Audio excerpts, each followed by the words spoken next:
حکومت کے پاس کیا ہے؟ حکومت کے پاس کچھ ہے ہی نہیں.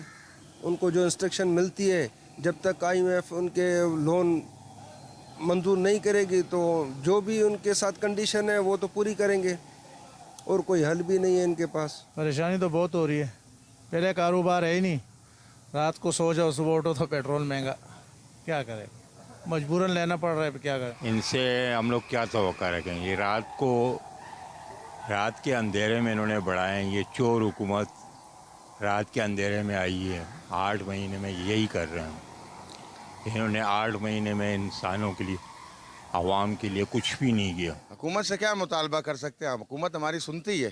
بالکل نہیں سنے گی. ہم چاہے ادھر اپنا سر بھی پھاڑ لیں گے تو بھی نہیں سنے گی. ہم تو غریب لوگ ہیں, گزارا کرنا ہے. ابھی دیکھیں 100 روپے کا پیٹرول ڈال کے ہم اپنا نظام چلا رہے ہیں. کیا کیا مسئلے ہیں, IM کا مسئلہ ہے, سارے ہمیں بھی پتہ ہے, لیکن اتنا بھی ظلم کی انتہا ہو گئی ہے.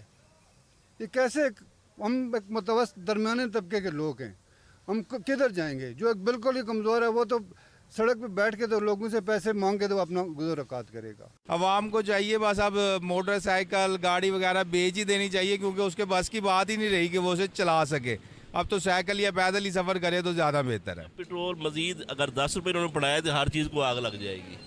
یہ آپ ہی سمجھتے ہیں, میں بھی سمجھتا ہوں, پورا پاکستان یہ سمجھتا ہے کہ اگر 10 روپے پیٹرول بڑھا ہے تو آٹومیٹک جو ہے ہر چیز کو آگ لگ جائے گی. ایک طرف عوام جو ہے وہ پریشان ہے, ان کی آمدن میں اضافہ نہیں ہو رہا, تنخواہوں میں نہیں ہو رہا, لیکن دوسری طرف جو مہنگائی ہے وہ آسمان سے باتیں کر رہی ہے. یہ عید کا تحفہ ہے نا, 10 روپے ایک رات میں انہوں نے بڑھایا ہے. یہ غریب عوام کو عید کا تحفہ ہے. ویسے اتنی مہنگائی ہے کہ جینا جنجال ہو گیا ہے.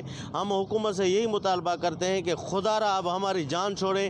اب ہم زیادہ جو ہے نا برداشت نہیں کر سکتے, خدا را ہماری جان چھوڑیں. ہم سمجھتے ہیں کہ یہ عوام دشمن فیصلہ ہے اور وفاقی حکومت کا, اس کو ہم رد کرتے ہیں. ہم مطالبہ کرتے ہیں فی الفور جو ریٹ بڑھایا پیٹرول میں اس میں کمی کی جائے.